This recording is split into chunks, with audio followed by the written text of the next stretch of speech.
On this fateful day, the role certainly changed. For 16 years of her life, I spent my time protecting her and guarding her against danger.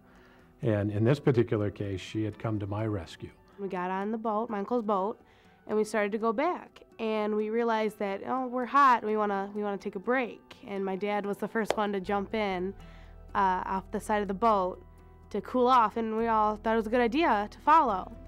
And my mom and my aunt and my uncle were left on the boat, and we were all just swimming, and we realized my dad started to struggle. I saw my dad start to struggle. I realized that the current was very strong and was pulling me downriver.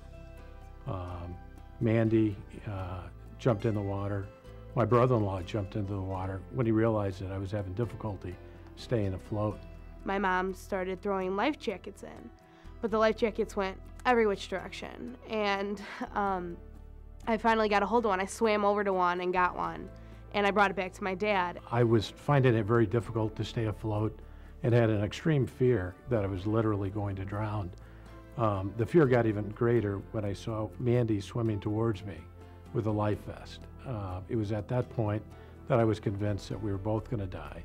I was like, I know how to do this. I've been trained. This looks familiar.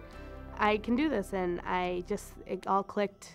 A part of me wanted to hold her back and keep her safe, but she broke out of my grasp and went to my brother-in-law's rescue.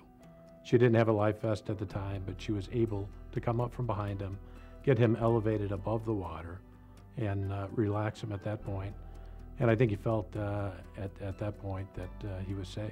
It was kind of difficult because the current was very strong, but I had the endurance to do it. This once little girl that was afraid of water was in the Mississippi, giving total disregard to her own safety, coming to my aid.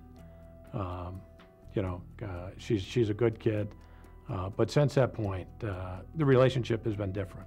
She is my little hero.